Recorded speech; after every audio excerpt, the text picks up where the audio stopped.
everybody, welcome back. I'm Mark Davis here at St. Mark Presbyterian Church, and this is our 5th edition of our study of the Gospel of Luke. And we're walking slowly through the first chapter and the beginning of the second chapter. So remember that this is unique material in the Gospels. You won't find these stories anywhere else in the Gospels except in the Gospel of Luke, which is why we're paying so much attention to them. On Wednesday, we'll be gathering here at St. Mark, and this week we need to gather in the fellowship hall because there's some construction work being done, some repair work being done here in the sanctuary that would interrupt us. So we'll be meeting at 9:30. It will be shown on Zoom. You can join us live, you can join us virtually, or you can watch it later as a recording on our church website. If you have any questions, just write this address and we'll be happy to address them for you. So for the first 4 studies in the month of September, I listed the studies, and I don't know how helpful that was to you, but notice something about the studies that we're going to have in the month of October. In September, the 3rd week was called the Angelic Annunciation for John. Now here in October, the 3rd week, and I'm the one that broke up the story into little pieces, so I didn't do this on purpose, but here you go. In the 3rd week of October, we're looking at the Angelic Annunciation of Jesus. And what that does, it reminds us that Luke is telling 2 stories here, the story of John and the story of Jesus, and very cleverly is weaving them together, piece by piece. Instead of just telling the John story in chapter 1, the Jesus story in chapter 2. Notice also something, and we'll focus on this way more the 4th week of October, is that this week we're looking at Zechariah's question for the angel. On the 4th week of October, we'll be looking at Mary's question for the angel. So not only is there an angelic annunciation first to Zechariah and then to Mary, but there's also a question that Zechariah asked, and there's a question that Mary asked. And we want to hold them together when we get to the 4th week and just ask, is there some consonance here? Is there something we can learn from the very different reactions to those questions? So that's what's coming up in this month. I hope you can join us each week. And as I said, today we're going to focus on the question that Zechariah asked, because that's really the key for this portion of Luke's story. And we'll take that textual question and raise it up into a larger question about faith in general. What happens when we ask questions? Is asking a question the same thing as doubting? If it is doubt evil? Or is doubt part of the process? These are hard questions. They will not be fully answered by this particular text. Anytime we ask a deeper theological question, of course, we have the whole of scriptures with which to encounter. But on Wednesday, we're going to find a unique way of going about asking this question, and I'll circle back to that in just a moment. First, we're going to read the text, these 3 verses. Remember that the angel has just disclosed to Zechariah that Elizabeth, even in her late age, is going to conceive and have a child. So here's what follows. Zechariah said to the angel, "How will I know that this is so? For I am an old man, and my wife is getting on in years." The angel replied, "I am Gabriel. I stand in the presence of God, and I have been sent to speak to you and to bring you this good news. But now, because you did not believe my words, which will be fulfilled in their time, you will become mute, unable to speak, until the day these things occur." It's quite a strong response to Zechariah's question. So let's look at each of these verses in turn. Verse 18, Zechariah said to the angel, "How will I know that this is so? For I am an old man and my wife is getting on in years." So here's the question. How will I know? That's the question that leads to Zechariah becoming mute as a result. And later it will be evident that he seems deaf as well. But this is the question: how will I know? So we want to ask, what's behind this question? Is he asking for proof? Is he doubting the angel? Is he daring the angel to produce more than just words? What's behind it? We can't know. This is really the extent of the question that we have. This question and the next sentence that follows. We can't know Zechariah's heart, but it does raise a question that we're going to hold throughout the week. Is what does it mean to ask questions? Is that a problem? The word know here is in the future tense. So he's asking, how will this come about? That I will know, I will understand, I will comprehend. One would suggest that the question could be filled out, that you're telling me the truth. Something like that. Then Zechariah explains why he's asking that question. He says, for I'm an old man, and honestly the Greek word there is presbyter. The word Presbyterian, of course, means that we're a church that is elder-driven. I'm a teaching elder, and we also have ruling elders that make up our session, and they're the ones for whom the responsibility of most of our decision-making lies. So when you hear Presbyterian church, it really talks about our polity, the way that we operate. But that word presbyter or Presbyterian, it can be an adverb, it can be a noun. Here it's a noun. It can mean elder. It can mean older brother. It could be teenagers. So we're not necessarily talking about people in their dotage. We're talking about someone who's older than someone else, or an elder in the community. And later that will become an office in the church that makes no specific reference to age, just talks about somebody's position. But that's the word that Zechariah uses here to describe himself as an old man. And then he says something that one might not want to say out loud too often in public. My wife is getting on in years. This is the very same language that we saw in verse 7. And literally, it doesn't have the word years in it. It says advancing in her days. That's the same language that was used to describe Zechariah and Elizabeth when they were first introduced.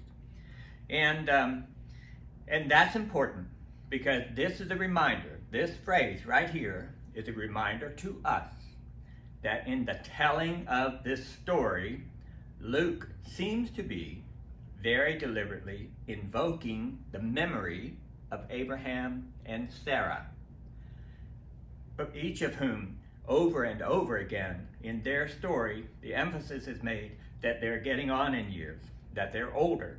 Sarah is too old to have a baby. She has a baby. Elizabeth's too old to have a baby. We just heard that she's going to have a baby. So Zechariah is pushing back a little bit, perhaps, with his question and arguing, but she's too old to have a baby. It's one of those instances where you think they want to ask, someone might want to ask him, didn't you pay attention to all of those lessons you had in rabbinical school about how God works?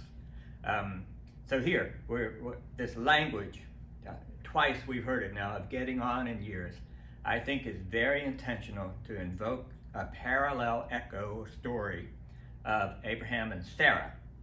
And that will be important for us on Wednesday.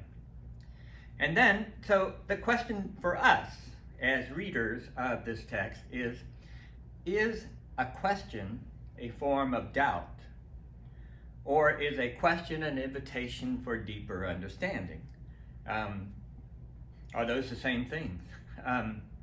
Again, I don't think this text is going to fully answer that question, but it's going to raise it in a very stark way this week. And as you saw when I showed the topics we're going to cover in October, in the fourth week of October, Mary asked a question, and we'll see the response to that. So if you're an inquiring sort, this would be a very of interest to you. Is it okay to ask a question, even to doubt, to challenge perhaps a message? So again, is asking a question a form of doubt? Let's see the angel's response in verse 19. The angel replied, I am Gabriel.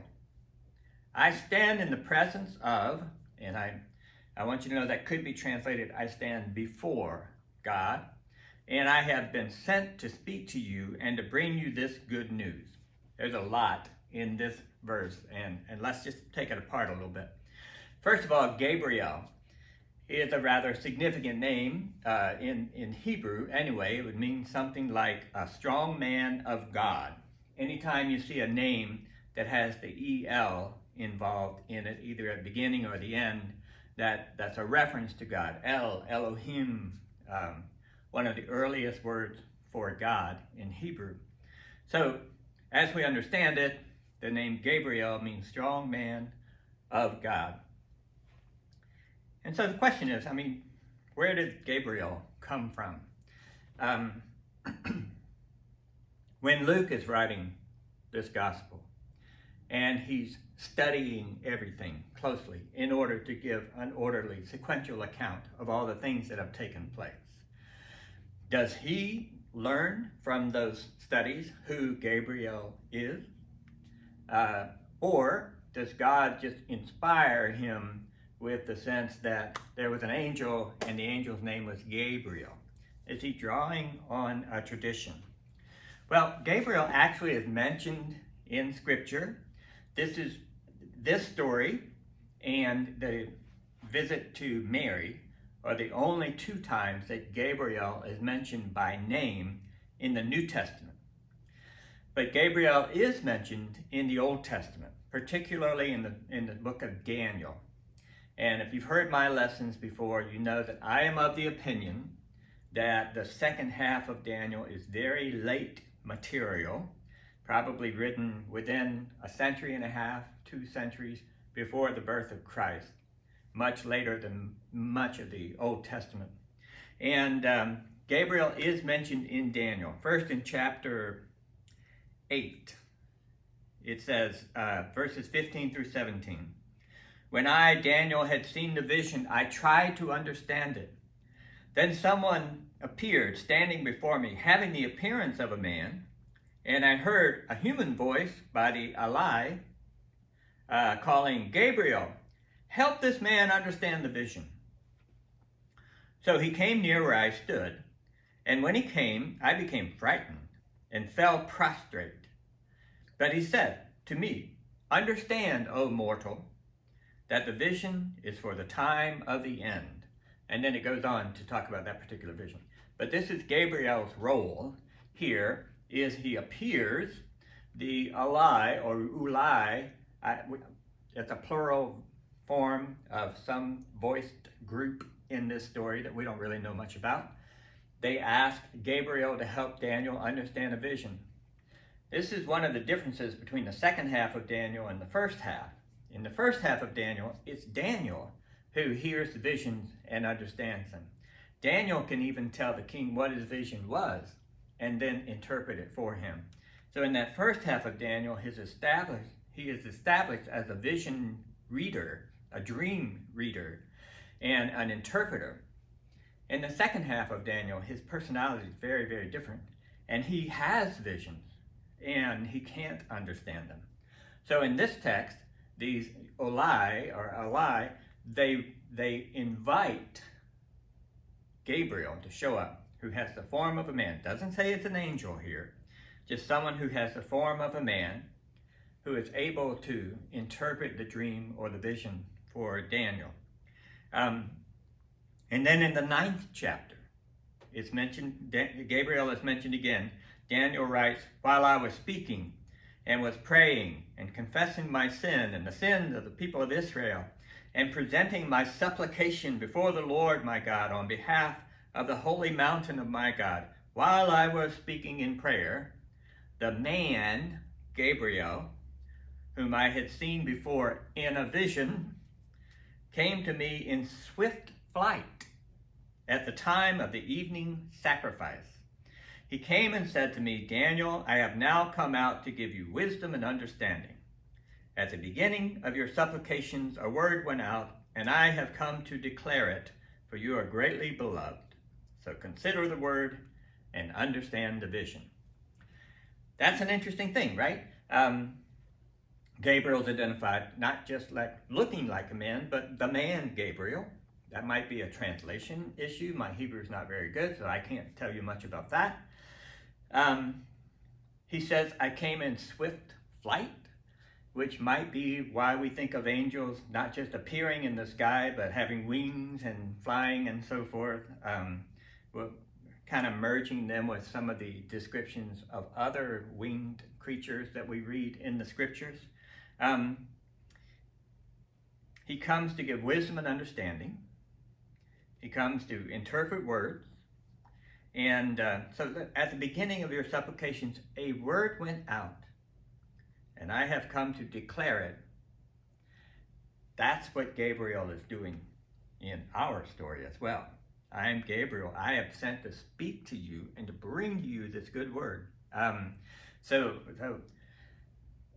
now we get the sense that Gabriel's role in Daniel is to come to speak the word of God and to interpret the word of God to God's chosen people, like Daniel, like Zechariah. And then we have a sense of what it's like for angels to be before God, right? Gabriel says, Gabriel is identified as an angel here in Luke's gospel, not like in Daniel.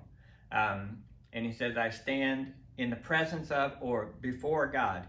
The reason I want you to know that word can be interpreted as before rather than in the presence of is because in Revelation, we have a sense, chapter 8, verse 2, it says, I saw the 7 angels who stand before God. So my point is only that we have something about what looks like a developing theology of angels in the Old Testament and in the New Testament. Early in the Old Testament, sometimes angels appear and sometimes they're God and sometimes they're human. It's very slippery language. In the New Testament, it's a little more concise language, so that shows you the development of the understanding of the mythology, the theology of angels. And by this story, Gabriel is no longer a man, but an angel who appears, who stands before God, like the 7 angels in the book of Revelation, and who is sent to speak good news. So let's keep going with this verse. Gabriel says, I have been sent. This is a great verb, apostello. And in that's the verb. The nominal form of apostello is apostle. So when Jesus begins to call and designate the 12 as the apostles, he's designating them as a group that's sent. A disciple would be a follower, and that's what they're called as well. But there is a moment where Jesus sends them out, whether it's during his ministry, like we see on the missionary journeys of the apostles, or after his resurrection, when Jesus sends them out into the world to tell the good news. So an angel is someone who is sent as well, just like apostle is one who is sent. I am Gabriel, I stand before God, I have been sent. Apostolized, apostello, I have been sent to speak to you. So that's one interesting verb here, that Gabriel is sent, a verb that's related to the word apostle. But he also says, I have been sent to bring this good news to you. There's another verb there. And honestly, if we transliterated it and kept to it very literally, that part would say, I have come to evangelize you. The English word evangel is a transliteration, not a translation, of the Greek word euangelion. U is EU. That's a prefix for good. Angelion is a message. And in fact, the word angel is derived from the word angelion. And an angel's primary role is to be a messenger. So euangelion is to message or to bring good news. And that's where we get our word evangel, which means good news, or evangelize, which means to share the good news, or evangelist, someone who shares the good news. All of those words come from the word being used right here. So Gabriel has been sent in the form of apostleship. Apostles are sent, and Gabriel has been sent to evangelize. This is all language that's going to come back up later in Luke's gospel as the work of followers of Jesus Christ. And then the last verse, the angel says, "But now, because you did not believe my words, which will be fulfilled in their time, you will become mute, unable to speak, until the day these things occur." This is the punishment, isn't it? This word, "but now," this is one of my ongoing arguments with Greek-English lexicons. They refer to that word, which is idou, they refer to that word as a particle. And they always say in Greek it's a particle. But in English, a particle, this isn't a particle. This is actually an imperative form of the verb to look. And this is the word, translated here, "but now," that's typically translated "behold." Or the King James sometimes will have it, "lo," or "lo and behold." Behold, that's an imperative. Look at something. It draws somebody's attention to something in particular. And I just don't think it's rightly treated as a particle. I don't think it's rightly translated here, "but now." This is "behold." It's the same word that we hear in the Christmas story. "Behold, I bring you good tidings of great joy." It's the same word, and I think for consistency's sake, it should be translated "behold" here. This is what angels do. They draw your attention to something. This is an important message. Don't just slight it, but behold it. Hold it. The angel says, "You did not believe, because you did not believe." So, for the angel, the question that Zechariah asks is evidence of doubt. And the word translated "believe" there, that's great translation, could also be translated "trust." You did not trust my words. And then, because of that, Zechariah will become mute. To me, that's the most difficult part of this story, because I know many people who feel like their disabilities, or their addictions, or their afflictions, or their suffering is a result of not being faithful enough, or God's punishment of some sort. I think that's a very unfortunate theology, but I do think that's the kind of theology that gets reinforced by this story. Zechariah is given this good news. He asks a question. The angel interprets it as doubt. You can't speak until these things are fulfilled. I struggle with that, but I also candidly have to say that's what's going on in this story. And there's some redundancy here, right? You did not believe my words, which will be fulfilled. You'll be mute until the day these things occur. That's a redundancy that's certainly there in the Greek text, and it's interesting, the phrase that these things will occur, these words will occur, is how it appears in the Greek text. And it means something like, the words will come into being. The words will become reality. That's an interesting relationship between the words and, in fact, things that actually take place in person. It reminds us of John's gospel when it says the Word became flesh. It reminds us that in the ancient world, there was an inherent connection between words and reality. A lot of philosophers today say we are basically nominalists, where we feel like words are just sounds that we make that point to reality. But in fact, there's more of an inherent connection here. These words will become real. And that's what an angelic, good news, evangel is supposed to be for us. It's words that become reality. And that's not what Zechariah believed by asking his question, which seems to be the point of these 3 verses. So again, these verses center Zechariah's question, and we're going to lodge that in the back of our head for 3 weeks from now when we look at Mary's question. And it raises the larger issue of what is the relationship between inquiries that we make and expectations that we have. Is questioning a form of doubting? Is doubting a possible form of believing? Those are the larger questions that we will address without fully answering as a result of this text. And we'll do that more on Wednesday. We're going to circle back and look at the story of Abraham and Sarah and look for the role of questions in that story and how they're understood. So I'll see you then. Thanks. Bye.